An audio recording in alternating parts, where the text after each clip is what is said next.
Röskir 2 mánuðir eru frá því fjármálaeftirlitið fékk ábendingu grunsamlegar 2 milljarða millifærslur frá Kaupþingi. Skömmu eftir fall Kaupþings fékk fjármálaeftirlitið sömu ábendingu og efnahagsbrotadeild fékk fyrir hálfu mánuði milljarða millifærslur frá bankanum inn á erlenda bankareikninga. Guðný Helga Herbertsdóttir.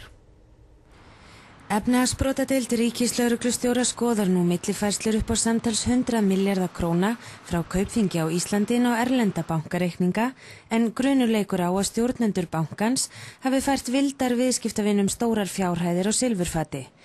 Efnahagsbrotadeild barst nafnlaus ábending þess efnis fyrir hálfu mánuði og óskaði í kjölfarið eftir upplýsingum frá fjármálaeftirlitinu samninga sem voru á bak við umræddar millifærslur. Heimildir fréttastofu herma að fjármálaeftirlitinu hafi borist sama ábending í október síðastliðnum. Í samtali við fréttastofu vildi upplýsingafulltrúi fjármálaeftirlitsins ekki gefa það upp hvort að búið væri að rannsaka málið eða hvort það hefði yfir höfuð verið til rannsóknar. Almennt væru ekki gefnar upplýsingar einstök mál, það hvort þau væri til skoðunar eða ekki. Fjármálaeftirlitið væri að rannsaka ýmis mál frá því í október í tengslum við þá atburði sem áttu sér stað á fjármálamörkuðum. Slík mál væri oft umfangsmikil og mikilvægt væri að vanda rannsóknir. Félagsmaður í VR gagnrýnir það sem hann kallar óeðlileg tengsl stjórnarmanna lífeyrissjóðs verslunarmanna við fyrirtæki sem sjóðurinn fjárfesti hvað mest í. Andri Ólafsson.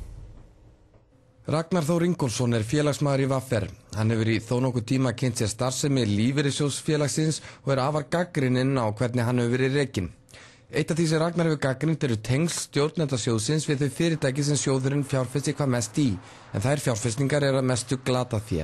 Meðal hans sonur Þorgeirs Eyjólfssonar, hann vinnur þarna á fyrirtækjasviði og allavega fyrir bankans virðist að vera í lykilstöðu sjóðsins, lykilstöðu bankans.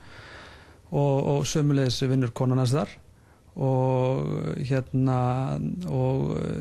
kona hans Gunnars Páls í VR.